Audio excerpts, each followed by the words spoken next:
Amazon has found its James Bond director. So, who is he and what does this mean for the future of 007? You're listening to 5 Minute Finds, a podcast by Man of Many. It's not everything, just the good stuff. Hey, I'm Nick, I'm the editor-in-chief of Man of Many, and welcome to the first episode of 5 Minute Finds, your shortcut to what's new, what's trending, and what's mildly unusual in the week that was. Each week, I'm joined by a fresh face from the Man of Many team to unpack one top headline, one cultural shift, one left field wildcard, and one product picked we reckon you need to know about. Think of it as the water cooler moment you actually want to show up for. Not everything, just the good stuff. Isn't that right, Rob? Yeah, I guess. Excellent. I love the energy. Thank you. Well, let's kick off with the headliner. So huge news coming out of Hollywood this week. Amazon MGM Studios officially locked in Canadian directing legend Denis Villeneuve to helm the next James Bond movie. Now, Rob, I know you're a huge Denis fan. What can fans expect from the Dune and Sicario filmmaker? First of all, congratulations on the pronunciation. You absolutely Thank you. nailed it. I challenged myself with that. I think what we can expect is something different. What that will be is very hard to say. If you look at his filmography, I think we might be in for something quite extraordinary. The guy just does not miss. He's made 2 incredible Dune films, with a third in the works. He made the Blade Runner 2049 sequel, which is a movie that was 30, 40 years in the making and should not have been good, but was amazing. Like, how does he do that? Do you think that this changes who the future James Bond will be? Probably. I was kind of on board with Aaron Taylor-Johnson being the guy, particularly after he was in that train movie with Brad Pitt, which was a bit ordinary, but he was great in it. There have been some names thrown around. I am horrified at the idea of Tom Holland being James Bond. That's just not right. Oh no, Mrs. Money Penny, please. You know, like just that kind of energy. And I don't think Denis Villeneuve will go down that path. I think he's going to bring us. Apparently, they're looking for someone in his 20s, so it'll be a younger James Bond.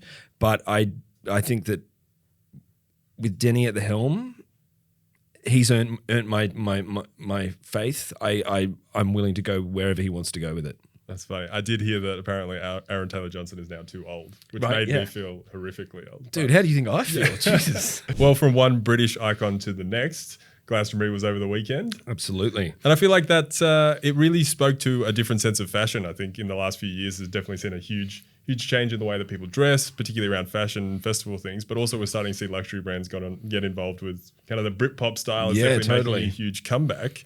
Do you think that football culture has kind of invaded the way that luxury and fashion works? Yeah, I mean, I think there has been a huge amount of nostalgia of late for that kind of 90s era Britpop, and I think you saw a lot of that at Glastonbury. You know, there were bands like Pulp and Supergrass were back on the stage, which is pretty amazing. And then, you know, I mean, you can tell by the way I present myself in my haircut, you know, I'm very excited for the Oasis reunion. I wasn't going to say anything. Yeah, well, you know, I mean, the band has just done a collaboration with Adidas, which has gone gangbusters and just sold bucket loads.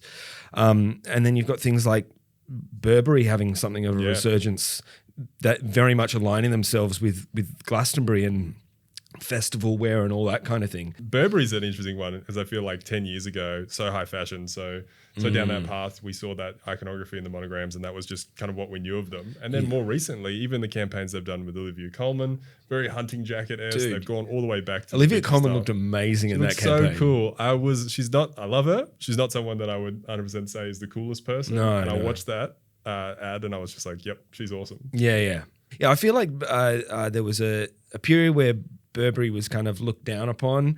I don't love using the word chavvy, but that was very much the thing. And then they went high fashion, and now it almost feels like we're getting a friendlier, more positive, more upbeat take on the brand and its outlook and the people who are wearing it. Which, you know, there's nothing wrong with that at all. Exactly. And there's the Britpop influence, but then there's also the football influence, which I feel like is going to take even more precedence over the next 12 months as we get closer to the FIFA World Cup. Yeah.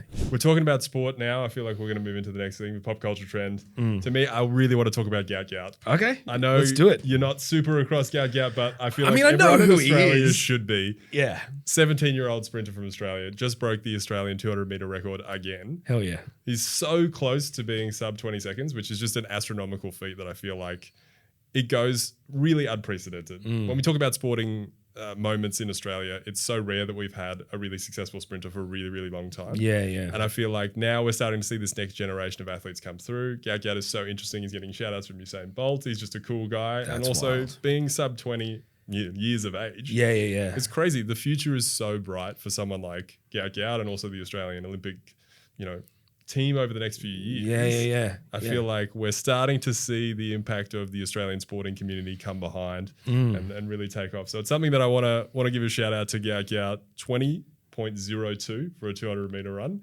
is just astronomical. You don't think you could do that? I could probably go. I couldn't walk to that door in 20 seconds. Yeah, fair. I might even struggle with that, to be honest. Okay, so moving on to product of the week. So this week we have something that I think is quite special.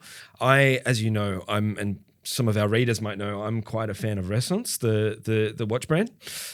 They just do watches in a way that they just do it in a way unlike anybody else.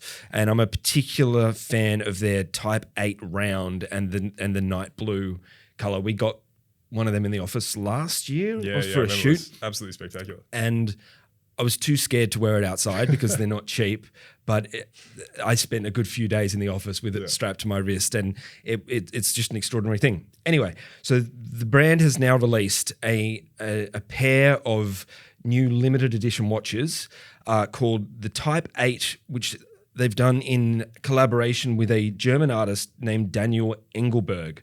He has a very, very signature style of artwork. They're bizarre in an amazing way. I would never wear one over the Type 8 round, but they look extraordinary. They almost look like a pair of eyeballs, but one looks like it's had an allergic reaction. There's the DE1, which has a pink motif, and the DE2, which has kind of a turquoise motif. They look like eyeballs, but one has had the eye scratching away. That's something that I associate with being particularly high fashion or being even something nice to look at. But I have seen them, and they are pretty spectacular. They're extraordinary. Look, they almost look like Art Deco-esque or like rotating pieces of ceramic.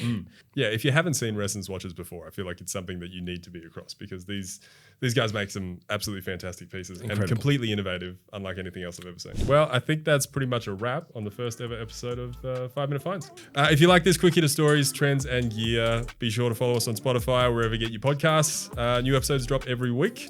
Catch you next time for another installment. And remember, it's not everything, just the good stuff.